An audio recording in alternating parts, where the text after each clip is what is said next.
So బేసిక్గా ఏ cinema అయినా సరే ఆడియన్స్ని 2 వర్గాలుగా విడగొడుతుంది. ఒకటి సినిమా నచ్చేవాళ్ళు, 2 సినిమా నచ్చని వాళ్ళు. కానీ ఈ సినిమా ఆడియన్స్ని 3 వర్గాలుగా విడగొడుతుంది. హాయ్ అందరికీ, welcome to perspective matters OG movie review. జనరల్గా నా రివ్యూ అనేసరికి స్టోరీ పాజిటివ్స్ నెగిటివ్స్ ఇలా ఉంటాయి కదా. ఈ రివ్యూలో కొంచెం కొత్తగా ట్రై చేస్తున్నాను. వీడియోని చివరి వరకు చూడండి, నచ్చితే లైక్ చేయండి, అలాగే ఛానల్ని సబ్స్క్రైబ్ చేయండి. 2025లో మోస్ట్ అవైటెడ్ తెలుగు మూవీ ఏదైనా ఉంది అంటే అది ఓజీ మాత్రమే. సో ఈ సినిమా ఆడియన్స్ని 3 కేటగిరీస్గా విడగొడుతుంది అని చెప్పాను కదా. వాటిల్లో ఫస్ట్ కేటగిరీ ఎవరు అంటే పవన్ కళ్యాణ్ ఫ్యాన్స్. ఇంకా పవన్ కళ్యాణ్ ఫ్యాన్స్ విషయానికి వస్తే ఈ సినిమా ఒక ఫుల్ మీల్స్ అనే చెప్పొచ్చు. అందులో ఏ డౌట్ లేదు. ఎందుకంటే ప్రాపర్గా ఒక ఫ్యాన్ బాయ్కి ఏ మూమెంట్స్ కావాలో అవన్నీ ఈ సినిమాలో ఉన్నాయి. అంటే ఫైట్లు కావచ్చు, లేదంటే ఎలివేషన్ సీన్స్ కావచ్చు, స్లోమో షాట్స్ కావచ్చు, లేదంటే ఆ స్లోమో షాట్స్కి వచ్చే బీజిఎం కావచ్చు. సో ఈ ఎలిమెంట్స్ అన్ని ఫ్యాన్స్ ఎలా అయితే ఎక్స్పెక్ట్ చేస్తున్నారో యాజ్ ఇట్ ఈస్ అలాగే సినిమాలో ఉన్నాయి. సినిమాలో తమనిచ్చిన బ్యాక్గ్రౌండ్ స్కోర్ అయితే చాలా బాగుంది.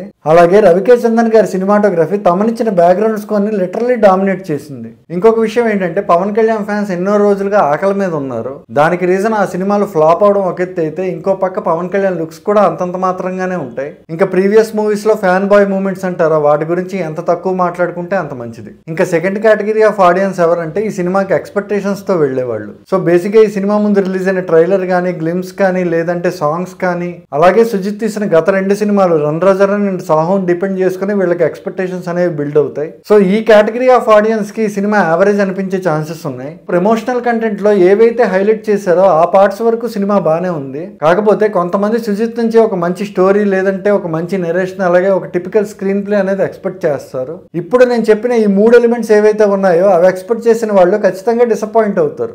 ఇంకా థర్డ్ కేటగిరీలోకి వచ్చే వాళ్ళు ఎవరు అంటే నార్మల్ ఆడియన్స్. వీళ్ళకి సినిమా ప్రమోషనల్ కంటెంట్ గురించి కానీ, లేదంటే ప్రీ రిలీజ్ బజ్ గురించి కానీ పెద్దగా ఏం ఐడియా ఉండదు. అప్పటి వరకు చూసిన ఆడియన్స్ ఈ సినిమాకి హిట్ టాక్ తీసుకొస్తే అప్పుడు వీళ్ళు థియేటర్కి వెళ్ళి సినిమా చూస్తారు. అయితే ఈ నార్మల్ ఆడియన్స్ ఎవరైతే ఉన్నారో వాళ్ళకి సినిమా నచ్చే అవకాశం చాలా తక్కువ ఉంది. ఫ్యాన్ బాయ్ మూమెంట్స్ క్రియేట్ చేయడంలో డైరెక్టర్ సుజిత్ సక్సెస్ అయ్యారే తప్ప ఒక స్టోరీని ప్రాపర్ గా నెరేట్ చేసే ప్రాసెస్ లో, లేదంటే ప్రాపర్ గా డైరెక్ట్ చేసే ప్రాసెస్ లో సుజిత్ కంప్లీట్ గా ఫెయిల్ అయ్యారు. ఆ ఫెయిల్యూర్ ఏ రేంజ్ లో ఉంది అంటే క్యారెక్టర్ ఎస్టాబ్లిష్మెంట్ కూడా ప్రాపర్ గా జరగదు సినిమాలో. ఇంకా లాజిక్స్, స్క్రీన్ ప్లే గురించి అంటారా, వాటి గురించి ఎంత తక్కువ మాట్లాడుకుంటే అంత మంచిది. ఎందుకంటే కథ ఎట్నుంచి ఎటో వెళ్ళిపోతుంటుంది, ఎందుకు వెళ్తుందో మనకేం అర్థం కాదు. అంటే కథని పేపర్ మీద రాసుకున్నప్పుడు బాగానే రాసుకున్నారు, కానీ చెప్పే విధానంలో ఎక్కడో కొంచెం కన్ఫ్యూజన్ కనిపిస్తుంది. ఇంకా ఫస్ట్ హాఫ్ లో అయితే hardly Pawan Kalyan screen time అనేది ఒక 15 మినిట్స్ మాత్రమే ఉంటుంది. ఆ విషయంలో అయితే మాత్రం నేను చాలా షాక్ అయ్యాను అండ్ డిసప్పాయింట్ కూడా అయ్యాను. ఎందుకంటే ఈ సినిమా స్టార్ట్ అయిన 20-25 నిమిషాల వరకు పవన్ కళ్యాణ్ స్క్రీన్ మీద కనిపించరు. అండ్ ఫస్ట్ హాఫ్ లో పవన్ కళ్యాణ్ స్క్రీన్ మీదకి వచ్చేది కూడా వచ్చి ఫైట్ చేసి వెళ్ళిపోవడానికి అంతే. ఇంకా స్టోరీ నరేషన్ అనేది చాలా పెద్ద డిఫెక్ట్ ఈ సినిమాకి. ఫర్ ఎగ్జాంపుల్ మనం కేజీఎఫ్ తీసుకుంటే అందులో ఒక పర్సన్ ఇంకొక పర్సన్ కి స్టోరీ మొత్తం నరేట్ చేస్తూ ఉంటారు.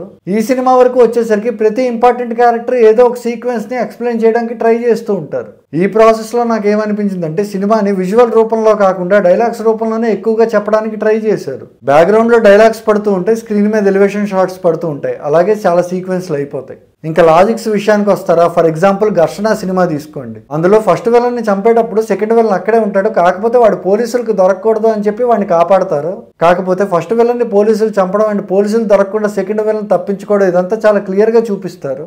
ఈ సినిమాలో కూడా సిమిలర్ సీక్వెన్స్ ఉంటుంది, కాకపోతే అది కంప్లీట్ లాజిక్లెస్ గా ఉంటుంది. అంటే లాజిక్స్ అనేవి ప్రాపర్గా కనెక్ట్ అవ్వాలంటే సీన్ టు సీన్ సింక్ అనేది ప్రాపర్గా ఉండాలి.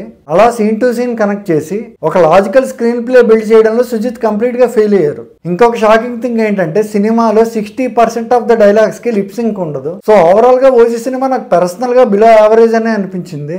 ఎందుకంటే ఫ్యాన్ బాయ్ మూమెంట్స్ క్రియేట్ చేయడం అనే విషయంలో తప్పితే డైరెక్టర్ సుజిత్ ఏ విషయంలోనే సక్సెస్ అవ్వలేదు. So because of the fan boy moments by default ఈ సినిమా పవన్ కళ్యాణ్ ఫ్యాన్స్ కి నచ్చేస్తుంది. పవన్ కళ్యాణ్ ఫ్యాన్స్ కాని వాళ్ళు అంటే నార్మల్ ఆడియన్స్ కానీ, లేదంటే పక్క హీరో ఫ్యాన్స్ కి ఎలా అనిపిస్తుంది అనేది చాలా పెద్ద క్వశ్చన్. మరో మూవీ రివ్యూతో మళ్ళీ కలుద్దాం. Until then by.